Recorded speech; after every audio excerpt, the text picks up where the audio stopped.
बहुत समय पहले की बात है। एक गांव में चंदन नाम का किसान अपनी पत्नी के साथ रहता था। चंदन के पास 2 बैल था और अपनी थोड़ी सी ज़मीन थी जिसमें वो खेती करता, जिससे उसे खाने जितना अनाज मिल जाता।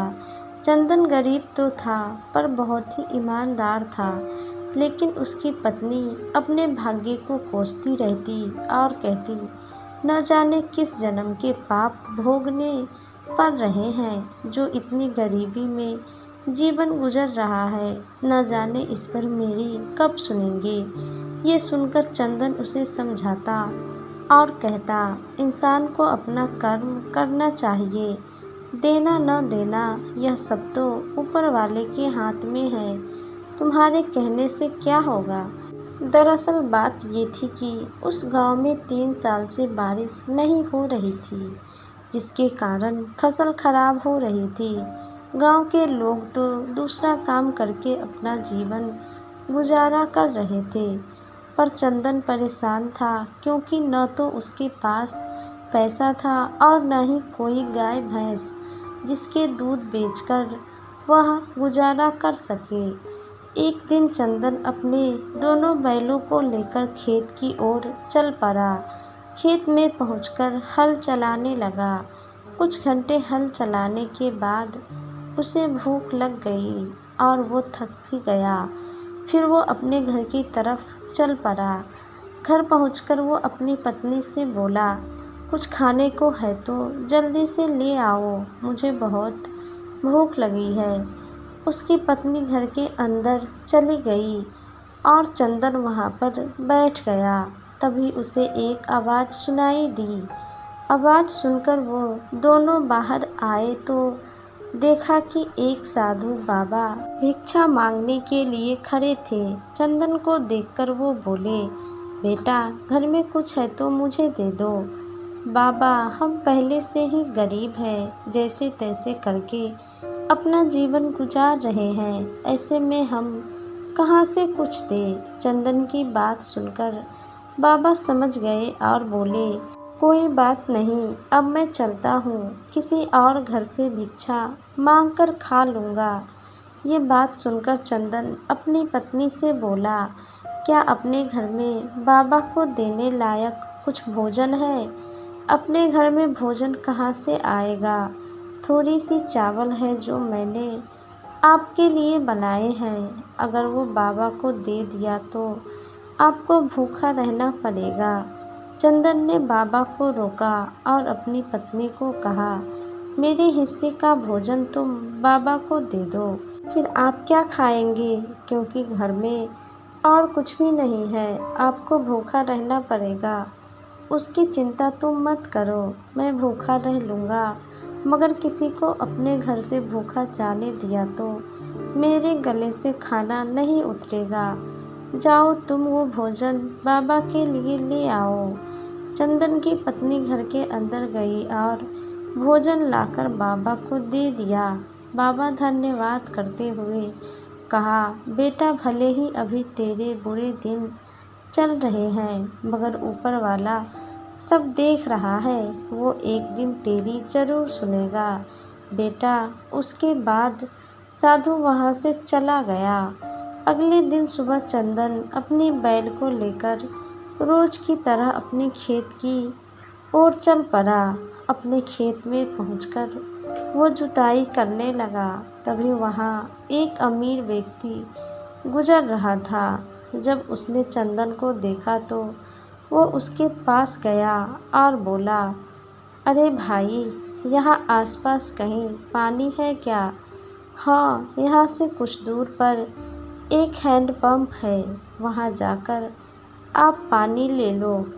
अरे भाई, तुम बहुत मेहनती लग रहे हो, इतनी मेहनत क्यों करते हो। अपनी और अपनी पत्नी की पेट भरने और अपना जीवन गुजारा करने के लिए इतनी मेहनत करता हूँ। अरे भाई, इतनी मेहनत करने के बाद भी तुम अभी तक गरीब हो। तुम तो अच्छे काम करते हो, मुझे नहीं लगता कि अच्छे कर्मों का फल मिलता है। नहीं नहीं साहब, मुझे पूरा विश्वास है ईश्वर के घर। देर है मगर अंधेर नहीं, अच्छे कर्म करेगा तो उसे अच्छा कर्म का फल अवश्य मिलेगा। भले ही देर से मिले, अभी तक मुझे भले ही कुछ नहीं मिला, पर एक दिन जरूर मिलेगा। चंदन की बात सुनकर अमीर व्यक्ति हंसकर वहाँ से चला गया और चंदन अपनी खेत में काम करने लगा। खेत जोतते जोतते अचानक से चंदन का पैर हल के नीचे आ गया और उसका पैर कट गया। चंदन दर्द के मारे चीख पड़ा और बोला, हे ईश्वर, मेरा तो पैर कट गया। क्या वो अमीर व्यक्ति सही कह रहा था कि कर्मों का कोई फल नहीं होता? अगर मैं अच्छे कर्म करता हूँ फिर भी मेरा पैर कट गया, मैंने किसी का क्या बिगाड़ा है जो मेरे पैर कट गए?